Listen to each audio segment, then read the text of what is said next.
हर हर महादेव। दीक्षा kitchen. आज बनवणार आपण गव्हाचे लाडू। तर चला बनवूया।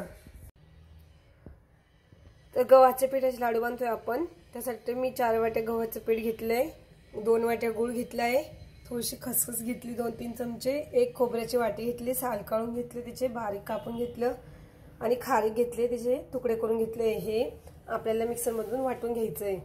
मी बदाम घेतले, डिंक घेतला 1 वाटी आणि काजू घेतले। मिक्सर मधून आपण खारीक वाटून घेऊया, खोबरं वाटून घेऊया बारीक।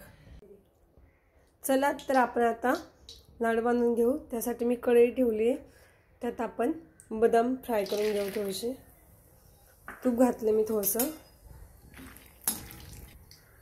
हलके बारीक गॅस भाजून घ्यायचे त्यांना। चला तर काढून घेऊ त्यांना। ह्याच तुपामध्ये काजू फ्राय करून घेऊ, त्यावर छान परतून घेऊ। बघा छान असा कलर बदलला त्याचा। आपण त्याला आता काढून घेऊ। आता आपण थोडा थोडा करून डिंक तळून घेऊ। मस्त छान असं होतं तो।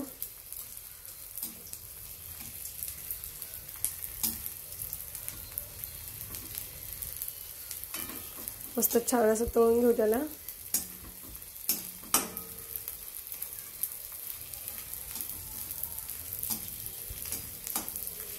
आणि आता याला काढून घेऊ। सर्व डिंक अशा पद्धतीने तळून घेऊ आपण। छान असं आता आपण खारीक आणि खोबरं फ्राय करून घेऊ, थोडं थोडं करून। 2दा करते मी, ब्राऊन आकार येऊ देऊ आपण त्याचा। तुपात छान असं भाजून घेतलं आपण खारीक खोबरं। मी इथे तूप घातलंय। आता आपल्याला इथे गव्हाचं पीठ भाजायचंय बारीक गॅसवर। 2दा करून भाजून घेऊ। तुपात बसेल असं घेऊ, छान भाजून घेऊ याला। आपलं छान असं झालं बघा। आपण आता याला काढून घेऊ आणि राहिलेलं पीठ परत भाजून घेऊ। कलर बघा त्याचा किती छान आला। आपण किती बारीक ह्याच्यावर भाजले ना, त्याच्यामुळे छान कलर आला त्याला। छान असं खसखस आपण बारीक गॅसवर भाजून घेऊ, कारण यात तूप नाही चालत।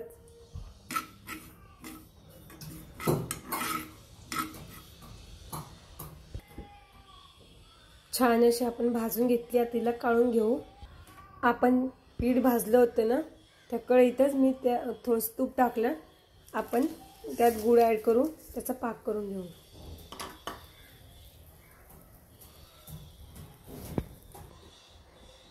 पाक होतोय तोवर आपण हे तळलेले डिंक आहे त्याचा आपण मिक्सरमधून बारीक करून घेऊ आणि काजू बदाम बारीक करून घेऊया। छान असा पाक केला आपण। आता सगळं सामान एकत्र करून मोठं भांडं घेतलं मी, त्यात आपण भाजलेले गव्हाचं पीठ घेतलं। आता त्यात मी हा डिंक वाटून घेतला, तो ॲड करू।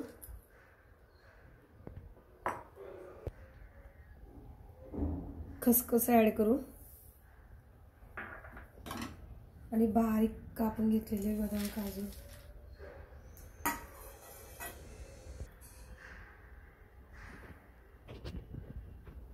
आपण हे सगळं एकत्र करून घेऊ आणि वरतून तो गुळाचा पाक आहे तो त्यात ॲड करूया। आपण केलेला तो गुळाचा पाक ॲड करूया।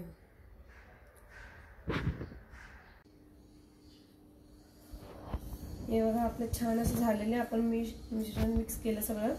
आता आपण लाडू बांधून घेऊ छान या प्रकारे सर्व।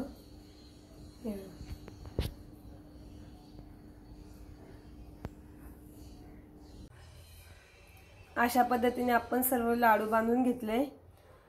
लाडू आवडले असेल तर करून बघा, खाऊन बघा आणि कमेंट करा।